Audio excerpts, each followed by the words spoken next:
Hello guys, आप सभी का स्वागत है। मैथ भाई प्रेम सर। तो अपन 10th क्लास की मैथमेटिक्स पढ़ा रहे हैं, उसमें एक नया टॉपिक स्टार्ट कर रहे हैं। वृत्त बोले तो सर्किल। ये है प्रश्न वाली 10.1। तो उससे पहले अपन जानते हुए सर्किल क्या होता है और सर्किल में क्या क्या चीज़ होती है। तो आपको बता दूं, सर्किल के अंदर एक केंद्र बिंदु होता है और जो सर्किल से और केंद्र बिंदु के बीच की जो दूरी होती है वो कहलाती है त्रिज्या।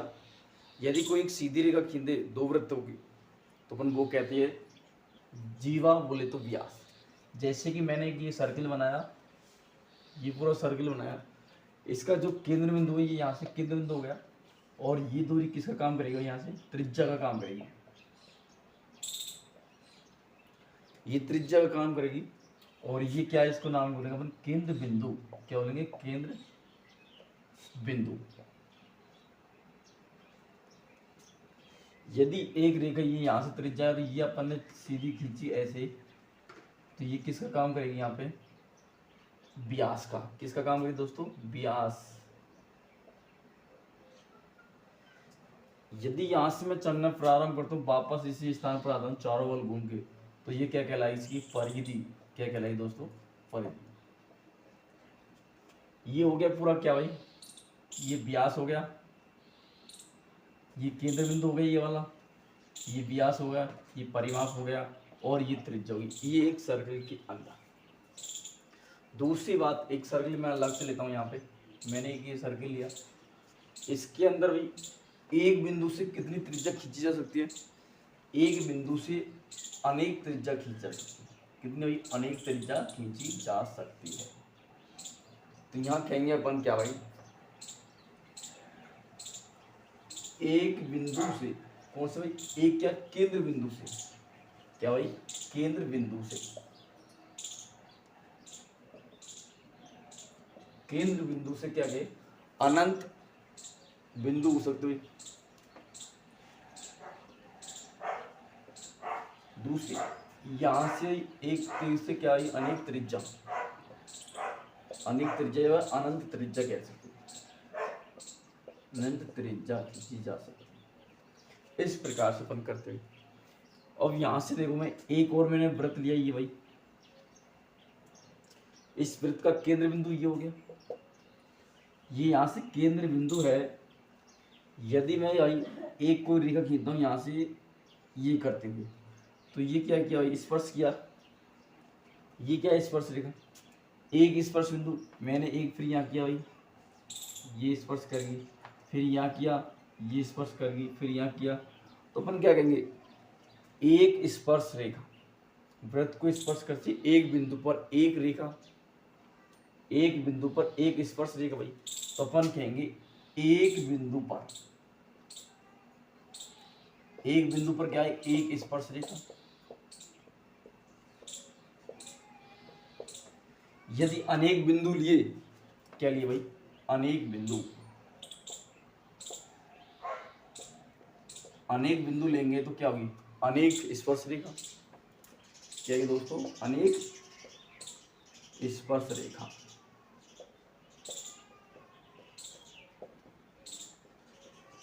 अनेक स्पर्श रेखा होगी। यदि बिंदु अनंत बिंदु ले लेंगे, क्या भाई? अनंत बिंदु यहाँ ले लिया, यहाँ ले लिया, तो अनंत बिंदु पर, अनंत बिंदु पर क्या होगी? अनंत स्पर्श रेखा होती है। क्या होती है दोस्तों? अनंत स्पर्श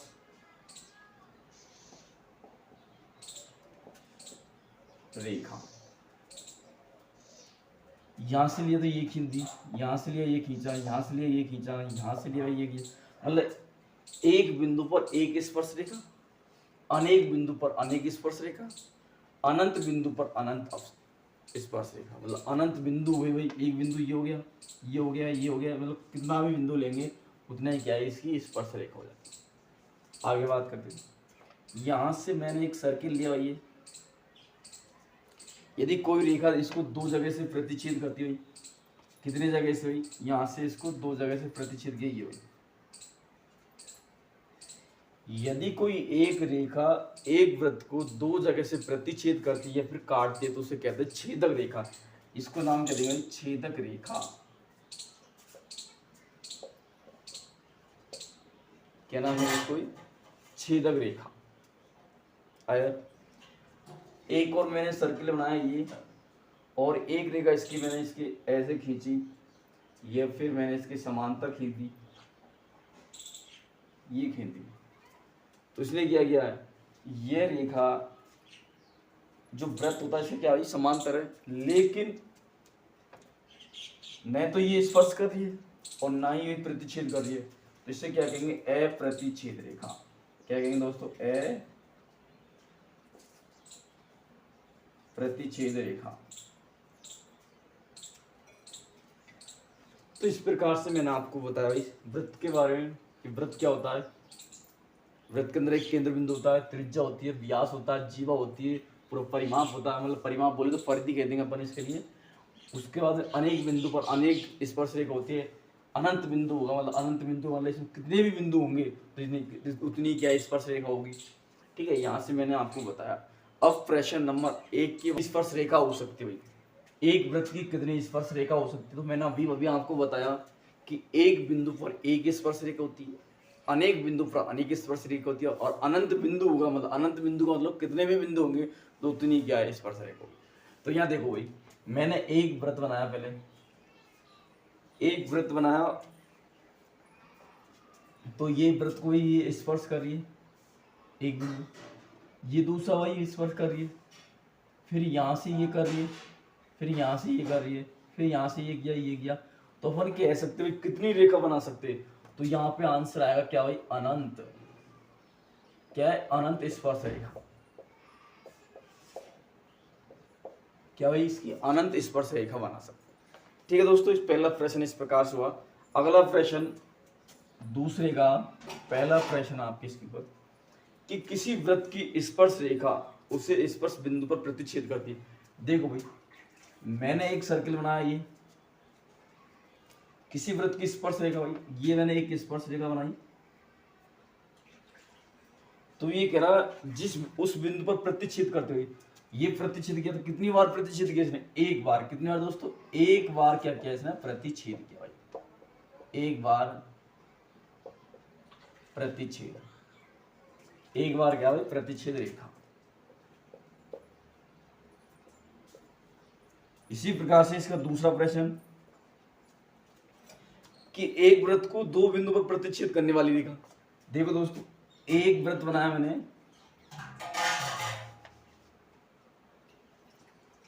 ये एक वृत्त बनाया मैंने, और इसको दो बिंदु पर प्रतिच्छेद करने वाली।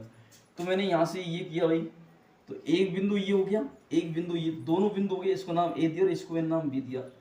यदि एक वृत्त को दो जगह से प्रतिच्छेद करते या फिर काटते, उसको कहते भाई छेदक रेखा। क्या कहते हैं इसको दोस्तों? छेदक रेखा। छेदक रेखा कहा जाता है। अगला प्रश्न तीसरा भाई,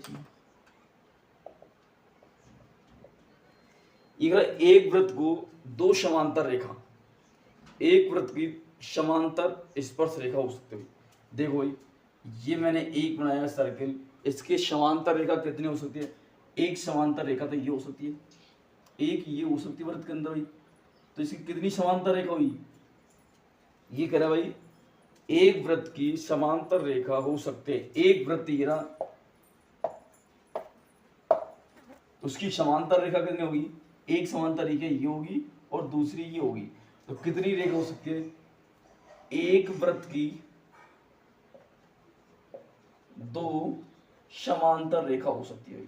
कितनी दोस्तों? दो समांतर रेखा हो सकती है। कितनी भाई? एक वृत्त की दो समांतर रेखा हो सकती है। प्रश्न नंबर इसमें भाई 4, तो प्रश्न नंबर 4 इधर करते हुए, एक वृत्त और उसकी स्पर्श रेखा के उभयनिष्ठ बिंदु को क्या कहते हैं?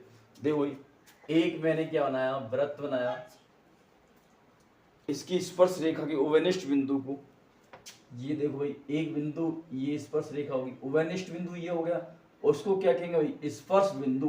क्या कहेंगे इसको? स्पर्श बिंदु।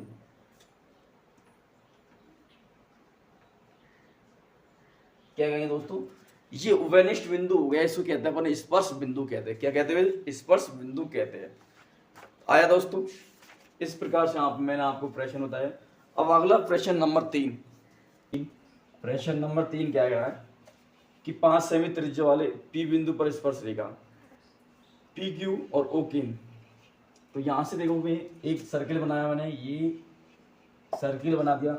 अब सर्किल से भाई एक स्पर्श रेखा भाई ओ बिंदु पर पी बिंदु पर स्पर्श करती है। यहाँ से भाई किसी क्या स्पर्श कर रही है? ये पी बिंदु हो गया, ये पी बिंदु है, त्रिज्या कितनी? 5 सेमी।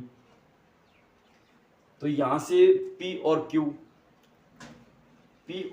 भाई पी और क्यू ये रहा भाई, ये क्या हो गया? क्यू बिंदु। तो ओ बिंदु ये हो गया। अब ये बड़ी अपन को यहाँ में लाई हुई मैंने। तो देखो यहाँ से क्या पूछ रहा है? ओ और क्यू कितना? 12 सेमी।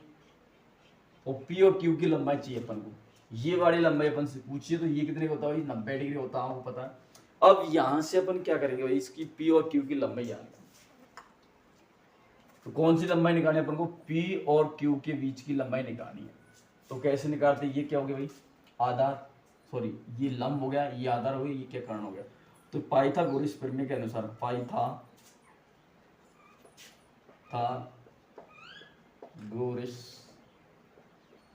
परिमेय के अनुसार क्या भाई? यहां बोला गया है कर्ण का x बराबर लंब का x प्लस आधार का x। अब कर्ण क्या भाई? ये अपने 12। कर्ण क्या भाई? O और Q। लंब क्या भाई? ये O और P का x। आधार क्या है? Q और P भाई का x। ये निकालना। तो ये O और Q कितना दे रखा है अपन को? 12। तो ये 12 का x होगा यहाँ से बराबर OP, O और P 5 का x प्लस Q और P भाई, या इसको अपन पी क्यू भी कह सकते हो भाई, पी क्यू का। अब यहाँ से मैंने किया भाई 12 कितना? 144। तो मैंने लिखा भाई कितना? 144 बराबर 25 प्लस में पी और क्यू का x। तो मुझे चाहिए भाई पी क्यू x बराबर कितना हो जाएगा? 144 में से ये माइनस होगा भाई कितना? 25। तो कितना आएगा? पी क्यू बराबर 119। अब यहाँ से x हटाएंगे तो क्या चल जाएगा? रूट चढ़ जाएगा। और तो ये आगे मान के भाई पी क्यू बराबर कितना? 119 रूट। ये सेमी में, तो सेमी में भाई। इस प्रकार से ऑप्शन कौन सा राइट हो जाएगा अपना? Option number D right answer. इस प्रकार से आपको ये करना है। आया भाई। अब प्रश्न नंबर 4 की बात करते हुए, प्रश्न नंबर 4 का कह रहा भाई एक वृत्त खींची हुई, धीरे एक वृत्त खींचा मैंने, एक दी गई रेखा के समांतर कोई रेखा दी रखी होगी इसके समांतर। ये क्या है? इसकी एक समांतर रेखा होगी, उनमें से एक रेखा स्पर्श करती हुई और दूसरी रेखा छेदक रेखा होती है। छेदक रेखा होती हुई कोई दो बिंदु को स्पर्श करती हुई या प्रतिच्छेद करती है, वो क्या देते हैं? छेदक रेखा। और ये स्पर्श रेखा, एक रेखा दे रखी हुई कोई, ये यहाँ से केंद्र बिंदु से ये वाली रेखा दे रखी माना भाई, ये कोई रेखा दे रखी है अपन को, या इसके क्या भाई? समांतर है। इसके मैंने इसको समांतर किया। तो ये कौन बनता है? कितने का बनता है? 90 का कोण। तो यही तो बात दे रखी है। इस प्रकार से आपको बताना भाई, एक स्पर्श रेखा होगी, ये छेदक रेखा होगी क्योंकि दो बिंदु प्रतिच्छेद कर रही है इसलिए इसको, और जो रेखा दे रखी है वो कितने कोण है? 90 डिग्री का।